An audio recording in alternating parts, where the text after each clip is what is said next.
반갑습니다. 오늘 본문은 르호보암의 아들로서 르호보암의 뒤를 이은 아비야 왕에 대한 이야기입니다. 오늘 본문 주요 내용은 남북 전쟁을 다루고 있습니다. 남쪽의 아비야와 북쪽의 여로보암과의 전쟁을 자세히 다루고 있습니다. 북왕국 여로보암 집권 18년에 아비야가 남유다의 왕이 됩니다.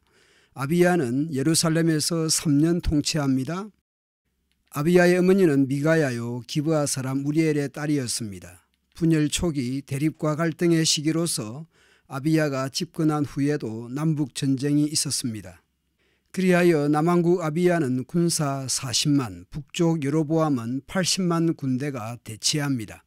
그러나 아비야가 절반의 군사력으로 불리한 상황이었습니다.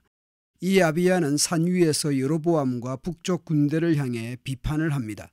주된 내용은 북이스라엘이 다윗 언약을 버리고 잘못된 제사를 드리고 있다는 것입니다. 이스라엘 하나님 여호와께서 소금 언약으로 이스라엘 나라를 영원히 다윗과 그의 자손에게 주신 것을 너희가 알 것 아니냐. 여기서 소금 언약은 민수기 18장에 나오는 표현입니다. 이스라엘 자손이 여호와께 거제로 드리는 모든 성물은 내가 영구한 몫의 음식으로 너와 네 자손에게 주노니 이는 여호와 앞에 너와 네 후손에게 영원한 소금 언약이니라. 아비야는 하나님께서 다윗에게 하신 그 언약의 견고함과 영원함을 강조하고 있는 셈입니다. 그런데 다윗과 그의 아들에게 영원한 소금 언약이 있는데 언약의 계대를 잊지도 않고 솔로몬의 신하였던 여로보암이 배신했다는 것입니다. 그뿐 아니라 남봉꾼과 잡배가 모여 따름으로 스스로 강하게 되어 언약의 정당한 계대인 솔로몬의 아들 르호보암을 대적하였다는 것이죠. 그런데도 르호보암이 어리고 마음이 연약하여 그들의 입을 능히 막지 못했다는 것입니다. 이제 또 다윗 자손의 손으로 다스리는 여호와의 나라를 대적하려 한다는 것이죠. 비록 북왕국이 군사수는 많지만 여로보암이 너희를 위하여 신으로 만든 금송아지들이 너희와 함께 있다. 우리는 다윗의 자손이 다스리는 나라이지만 너희는 언약의 계대가 아닌 여로보암이 다스린다는 것이죠.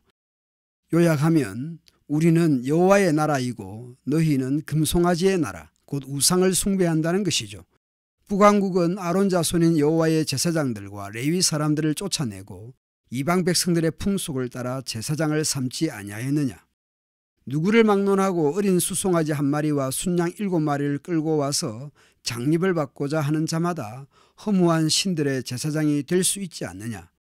그러나 우리에게는 여호와께서 우리 하나님이 되시니 우리는 하나님을 배반하지 아니하였고 여호와를 섬기는 제사장들이 있으니 아론의 자손이요 또 레위 사람들이 수종들어 매일 아침 저녁으로 여호와 앞에 번제를 드리며 분향하며 또 깨끗한 상에 진설병을 놓고 또 금 등잔대가 있어 그 등에 저녁마다 불을 켜나니 우리는 우리 하나님 여호와의 계명을 지키나 너희는 그를 배반하였다.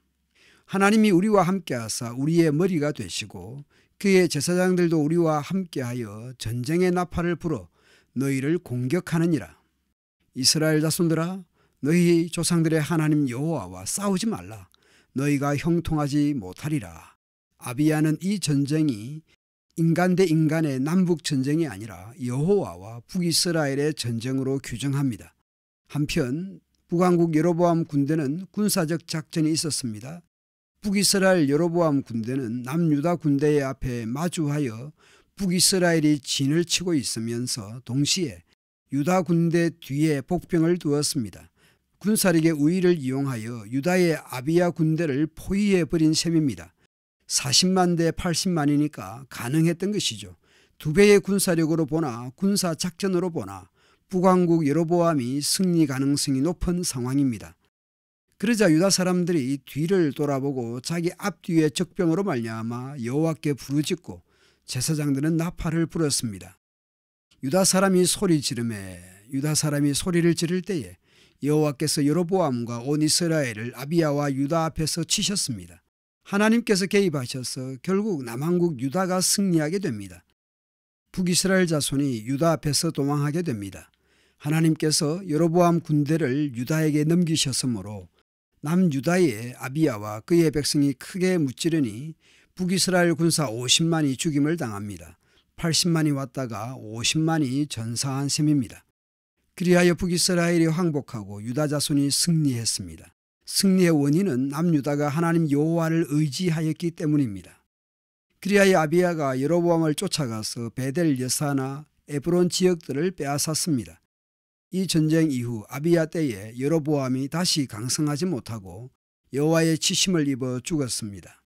그리고 아비야는 점점 강성하여 아내 14을 거느려 아들 22과 딸 16을 낳았습니다. 아비야가 그의 조상들과 함께 누움에 다윗성에 장사되고 그의 아들 아사가 대신하여 왕이 되니 그의 시대에 그의 땅이 10년 동안 평안했습니다. 아마도 10년 정도 남북 사이에 전쟁이 없었다는 의미일 것입니다. 열왕기상을 보면 아비야에 대한 기록은 8절의 기록이 전부입니다. 더군다나 북왕국과의 전쟁에 대한 기록은 한 절에 불과합니다. 그런데 열왕기하와 달리 오늘 본문에서 보다시피 역대기에서는 남북의 전쟁 기사를 자세하게 다룹니다. 그리고 아비야에 대해 열왕기 기록은 아주 부정적입니다. 아비야의 아버지 르호보암이 행한 모든 죄를 행하고 그의 마음이 그의 조상 다윗의 마음과 같지 아니하여 그의 하나님 여호와 앞에 온전하지 못하였다고 평가합니다. 그런데 보셨듯이 역대기에서는 아비야가 하나님을 의지하여 승리한 왕으로 기록하고 있습니다. 열왕기는 왕들이 하나님의 뜻에 순종하였는가를 중점적으로 보았다면 역대기는 하나님을 찾고 하나님을 의지한 사건들을 조명하고 있는 것이죠. 비록 악한 왕일지라도 하나님을 찾고 하나님을 의지할 때에 하나님의 긍휼을 경험할 수 있었습니다. 다시 솔로몬의 성전 봉헌 기도에서 7가지 간구를 떠올리게 합니다. 오늘 비록 내 신앙의 모습이 부족하고 연약할지라도 힘들고 아프고 고난 중에라도 하나님을 찾고 의지하면 좋겠습니다. 감사합니다.